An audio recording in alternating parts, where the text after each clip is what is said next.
Friends, কেমন আছো তোমরা সবাই? আশা করছি সবাই খুব ভালো আছো, সুস্থ আছো। আমরা ভালো আছি, খুব ভালো আছি। জোরে বলো, শুনতে পেয়েছি আমি যেটা। আচ্ছা, অরবিন্দ খুব আস্তে আস্তে বলছে খুব ভালো আছি। তাহলে ভালো থাকার এক্সটেন্টটা তোমরা বুঝতে পারছো। ভিডিওর নাম যখন আওয়ার লাভ স্টোরি, এটা তো দেখাতেই হয়। বেশ ডার্ক হয়েছে বলো। আচ্ছা চলো, তো বুঝতেই পারছো। আরে একে বসাতেই পারছি না, কিছুতেই শুনবে না। তো অনেক কষ্ট করে ধরে নিয়ে এসছি। আর আমরা কোথায় আছি বুঝতেই পারছো নিশ্চয়ই, একবার দেখিয়ে দিই। আশিস বিস্ট্রোতে। আর এখন দুপুরবেলা, এখন খুব একটা চাপ নেই, যার ফলে এই ভিডিওটা আমি ভাবলাম এখান থেকে বসেই করি। আমরা এসেছিলাম একটা কাজে, বাট মনে হলো যে ভিডিওটা করা যাক। ওকে, সো আর লাভ স্টোরি কোথা থেকে স্টার্ট করব? অরবিন্দকে দিয়ে স্টার্ট করি। অরবিন্দকে দিয়ে স্টার্ট করি। অরবিন্দের কিন্তু প্রচুর গার্লফ্রেন্ড ছিল। হ্যাঁ, প্রচুর মানে প্রচুর প্রচুর প্রচুর গার্লফ্রেন্ড ঠিক না, অনেকের সাথে গল্প করতো, আড্ডা মারতো। সেরম জায়গা থেকে ফাইনালি আমি। আচ্ছা, আমার পরিচিতরা জানো, কিন্তু আমার ইউটিউব ফ্যামিলি জানো না। So this is my second marriage. তো আমি যখন খুব কম বয়স ছিল, মানে জাস্ট মাস্টার্স কমপ্লিট করেছি, দিয়ে সদ্য জাস্ট চাকরি পেয়েছিলাম, কয়েক মাস চাকরি হয়েছে, তারপরেই বিয়ে হয়ে গেছিল। বিয়ে হয়ে গেছিল নিজের পছন্দেই, কিন্তু মানে দুটো ফ্যামিলি মিলেই আর কি বিয়ে দেওয়া হয়েছিল। And that perhaps was most disastrous decision I have taken in my life, I should say. কারণ আমার বাবা খুব হ্যাপি ছিলেন না এই বিয়েটা নিয়ে। তো আই গট ম্যারিড, হ্যাঁ, অনেক দিন আগে, এবং তখন খুব কম বয়স, এবং সংসারের জটিলতা কিচ্ছু বুঝতাম না। এবং ইট ওয়াজ এ জয়েন্ট ফ্যামিলি যেখানে আমার বিয়ে হয়েছিল, এবং মানে প্রায় 20-22 জন মিলে একটা বাড়িতে থাকেন। ফলে এই ধরনের পরিবেশে যতটা ট্যাক্টফুলি বা যতটা পলিটিক্যালি জিনিসপত্রকে হ্যান্ডেল করতে হয়। অরবিন্দ উঠে যাচ্ছে, ওইটু দেখতে গেছে কেউ একটা গেটে এসছে, দেখেও আবার আসছে। তো যেটা বলছিলাম যে মানে এই ধরনের, আচ্ছা অরবিন্দ বলছে কিছু স্টার্টার অর্ডার করে আসি, যাই হোক। তো যেটা বলছিলাম যে এই ধরনের জয়েন্ট ফ্যামিলিতে মানিয়ে নিতে গেলে যতটা পলিটিক্যালি জিনিসপত্র হ্যান্ডেল করতে হয়, আমার ততটা পরিপক্ক বুদ্ধি ছিল না। এবং আমি ভীষণ ওপেন মাইন্ডেড মানুষ, এবং মানে আমার মধ্যে কোনো রকম দ্বিচারিতা নেই। যা মানে আমার মনে আছে সেটাই আমি মুখে প্রকাশ করি। এটা অনেক সময় প্রবলেমেটিক হয়ে দাঁড়ায়। তো যাই হোক, আমি সেখানে অ্যাডজাস্ট করতে পারিনি, অ্যাডজাস্টমেন্টের সমস্যা ছিল। যতটা দায়িত্ববোধ নিয়ে বিয়ের মতো একটা জিনিসকে টিকিয়ে রাখতে হয়, যতটা কি বলবো, মানে বুদ্ধি নিয়ে হ্যান্ডেল করতে হয় জিনিসপত্র, আমি সেটা করতে পারিনি। আমি কোনো অভিযোগ কারোর এগেনস্টে করতে চাই না, বাট সামহাউ আমার ম্যানেজটা টেকেনি।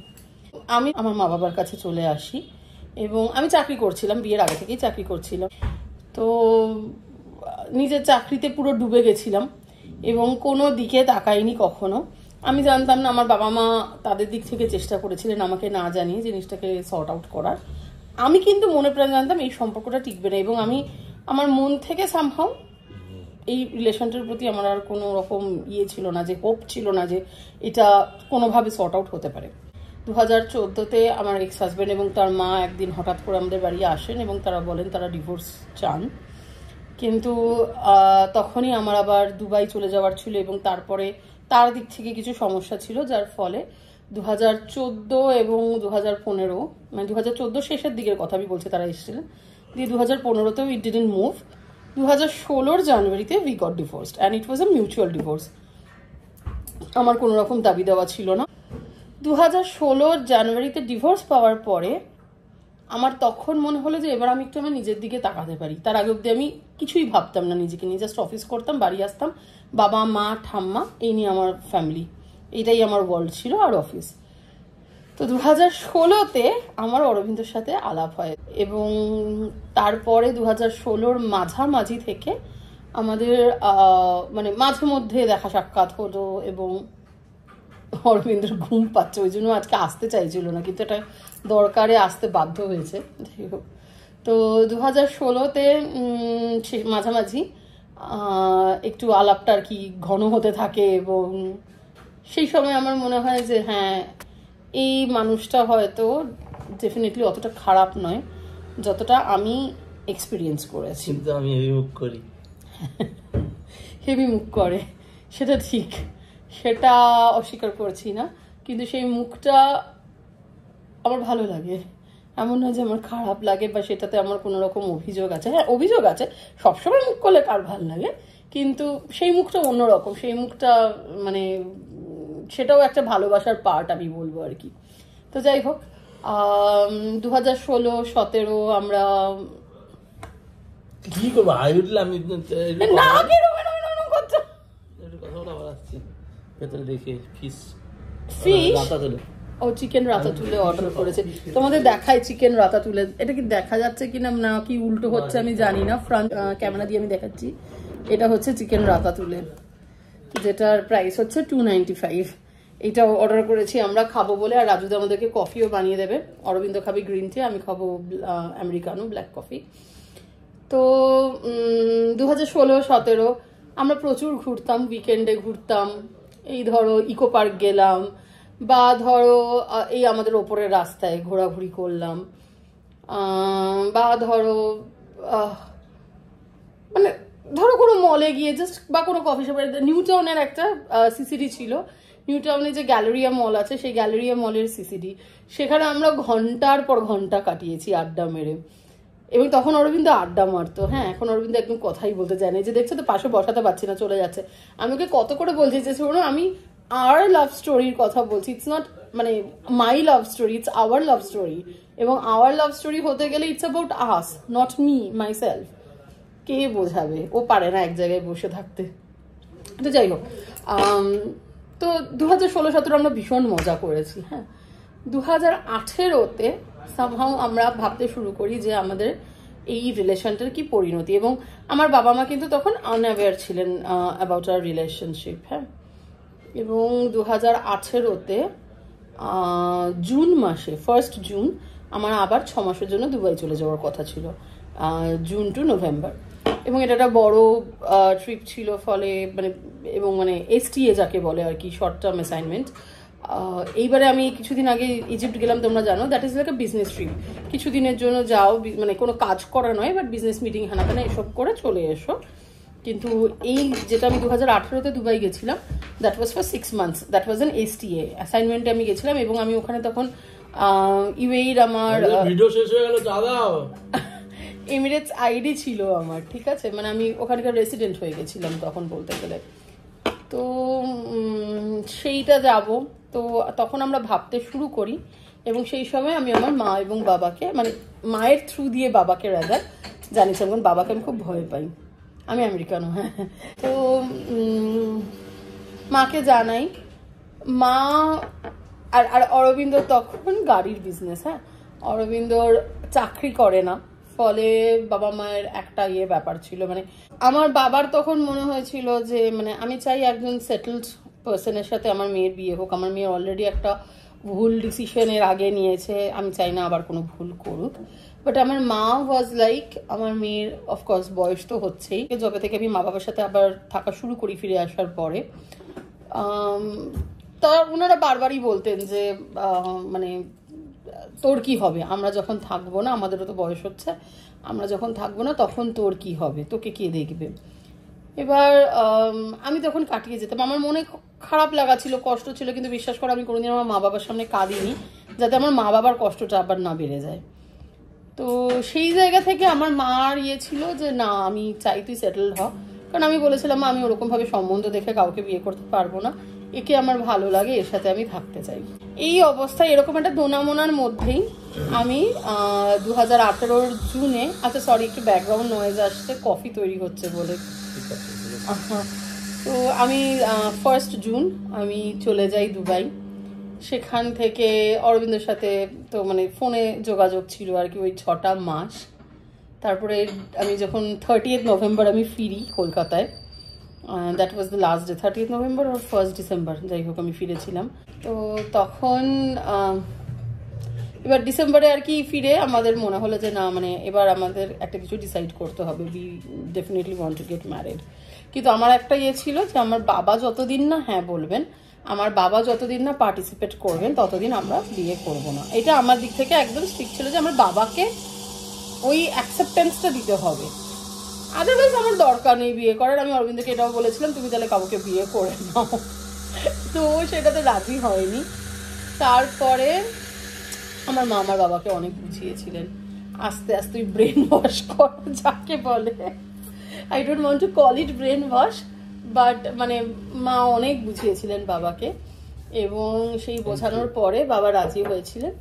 এবং আমি নিজে বলেছিলাম যে আমি কোনো রকম রিচুয়াল করতে চাই না, আমি জাস্ট রেজিস্ট্রি ম্যারেজ করব। এবং Arvind like every time he was there, you know অরবিন্দকে পুরোটা দেখা যাচ্ছে না, তো লাইক অল দ্য, হ্যাঁ তো তুমি সরে যাচ্ছে, কেটে যাচ্ছে, হি was there beside me, you know, whether we perform all the rituals or we do only registry, we are getting married, that's what matters to me.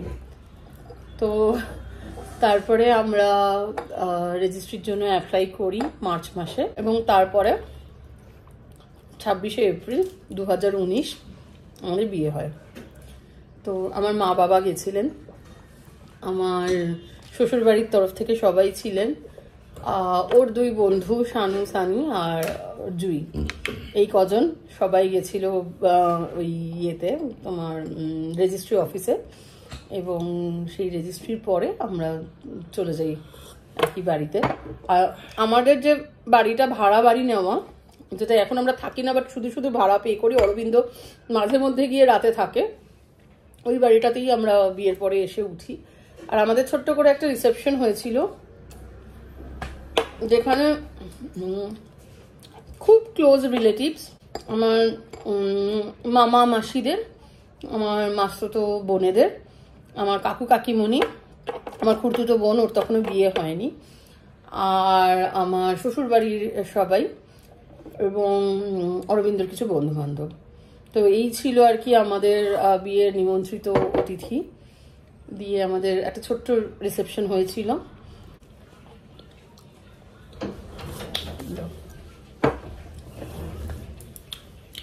তো যাই হোক শেষ অবধি বিয়েটা হয়ে যায়। আমরা বিয়ের আগে থেকেই আর কি জানুয়ারি ফেব্রুয়ারি থেকে আমরা বাড়ি ভাড়া খুঁজছিলাম, কারণ আমার শ্বশুরবাড়িতে ঘরের সংখ্যা খুব বেশি নয়। তো সেই জায়গা থেকে আমার ইচ্ছে ছিল ডানলপের এই দিকে, মানে বনহুগলির, মানে ডানলপ সিগন্যালের আগে টুয়ার্ডস শ্যামবাজার বাড়ি ভাড়া নেবার। কারণ ডানলপ এরিয়াতে যারা থাকো, যারা বিটি রোড চেনো, তারা জানো কি অসম্ভব জ্যাম হয় বিটি রোডে, বিশেষ করে রাত্রেবেলা যখন লরি বের হয়। তো দ্যাট ওয়াজ মাই রিকোয়ারমেন্ট, কিন্তু আমরা কোনো ঠিকঠাক বাজেটে ভালো ভাড়া পাইনি। একটা সুপার মার্কেটের ভেতরে একটা কথা হয়েছিল, কিন্তু শেষ অবধি সেটা সামহাউ হয়নি। বাধ্য হয়ে আমরা তারপরে রথতলাতে ভাড়া নিই।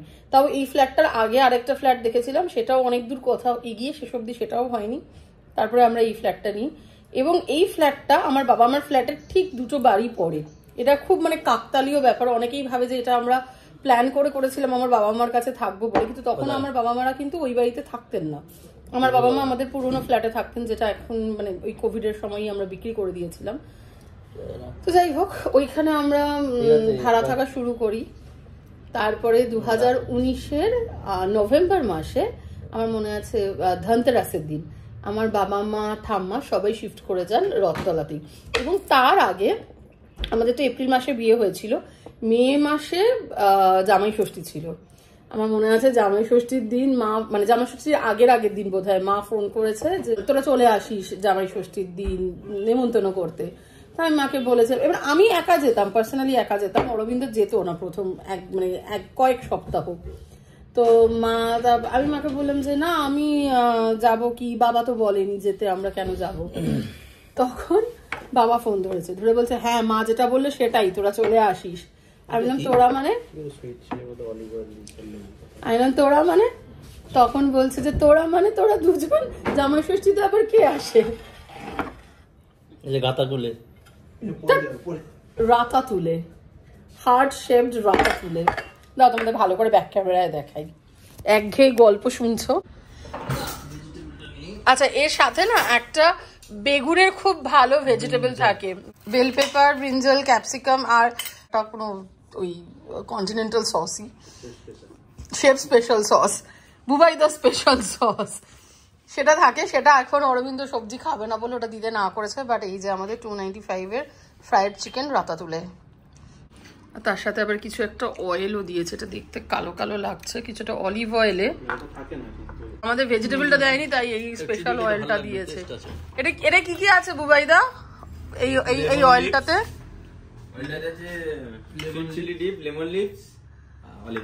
উফ, বুবাইদার এই কন্টিনেন্টাল ডিশগুলো কিন্তু অসাধারণ খেতে হয়। বুবাইদার মাথা থেকে আইডিয়া বেরোয় খুব ভালো ভালো, এবং বিশেষ করে ডিপ যেগুলো বানায়, সস যেগুলো বানায়, সেগুলো কিন্তু দারুণ হয় খেতে। আচ্ছা, আমি অরবিন্দ দিকে আবার ঘুরিয়ে দিলাম, আমিও একটু খাই। এটা কিন্তু দারুণ লাগছে খেতে, দারুণ খেতে। যাই হোক, গল্পটা কন্টিনিউ করি। তো বাবা বলেছে হ্যাঁ তোরা দুজনেই কিন্তু একসাথে চলে আসবি। তো আমরা যাই। ঠাম্মা প্রচুর গল্প করে, তখনও ঠাম্মা সজ্ঞানে ছিলেন, কোনো অসুবিধা ছিল না ঠাম্মার। ঠাম্মার পড়ে গিয়ে ব্যথা যেটা সেটা ছিল, কিন্তু আর কোনো প্রবলেম অ্যাজ ছিল না। গেস্ট বুবাইদা। তো অরবিন্দের সাথে অনেক গল্প করেন ঠাম্মা, বাবা। তারপর থেকে অরবিন্দ বাবার ছেলে হয়ে যায়। এবং এখন সিচুয়েশনটা এমন, আমি যাই হোক কিন্তু বাবা সবসময় অরবিন্দর পক্ষে, অরবিন্দ যা বলবে সেটাই ঠিক, এরকম একটা কালা জাদু করে দিয়েছে।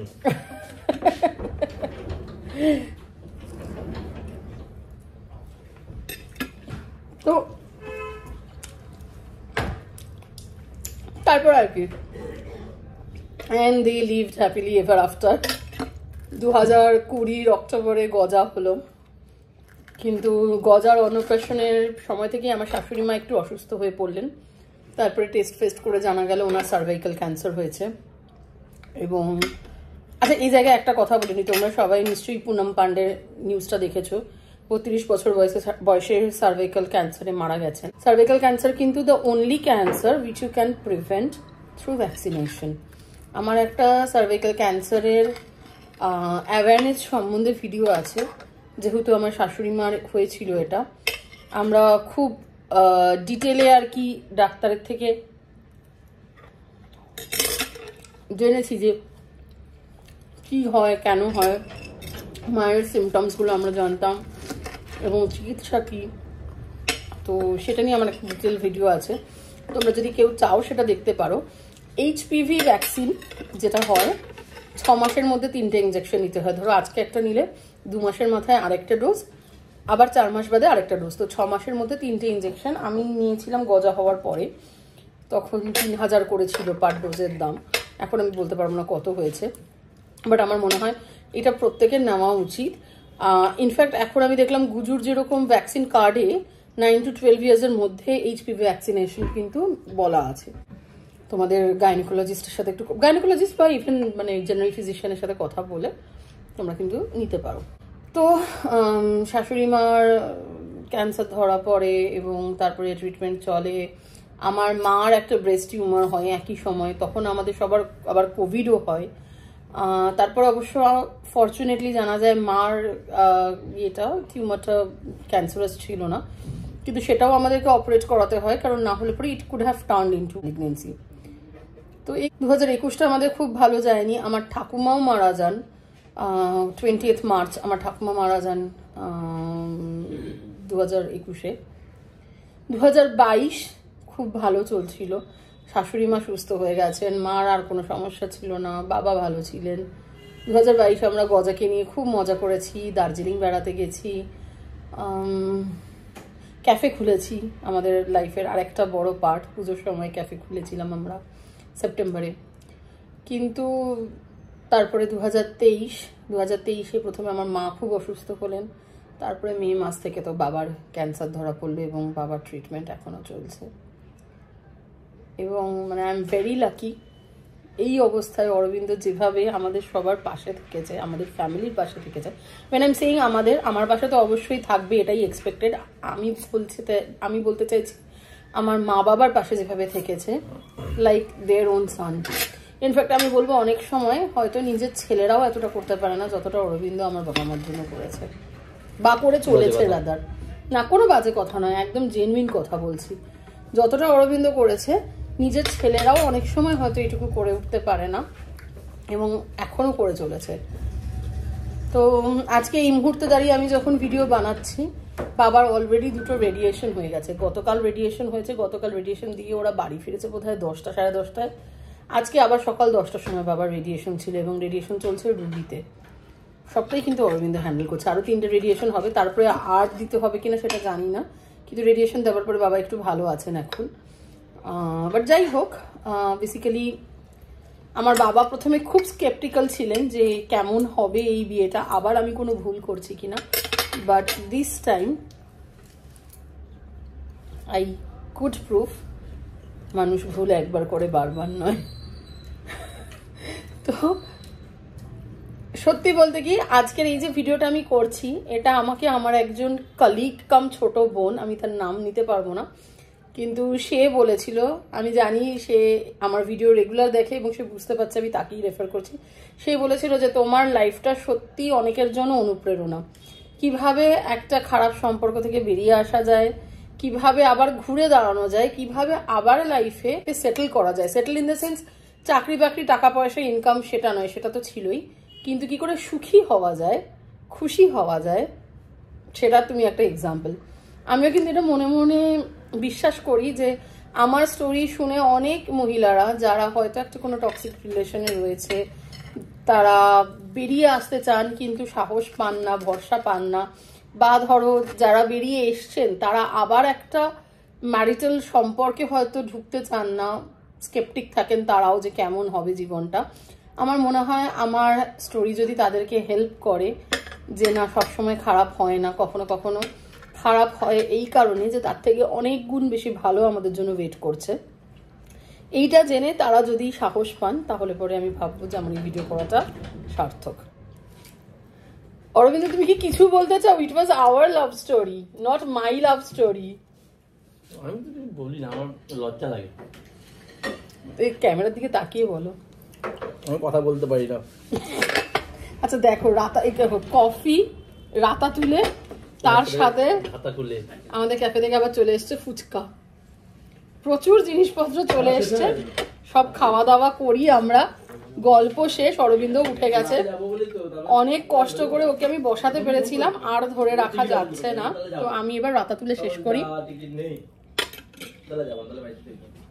আর তোমাদের সবাইকে রিকোয়েস্ট করবো, প্লিজ আমার চ্যানেলটাকে সাবস্ক্রাইব করো, আমাদের ভিডিওগুলোকে লাইক অ্যান্ড শেয়ার করো। বাট ভীষণ ইম্পর্টেন্টলি তোমরা সবাই খুব ভালো থেকো। Take care, we love you all. Bye bye. বলো আরেকবার হাত নেড়ে বাই করো। বাই।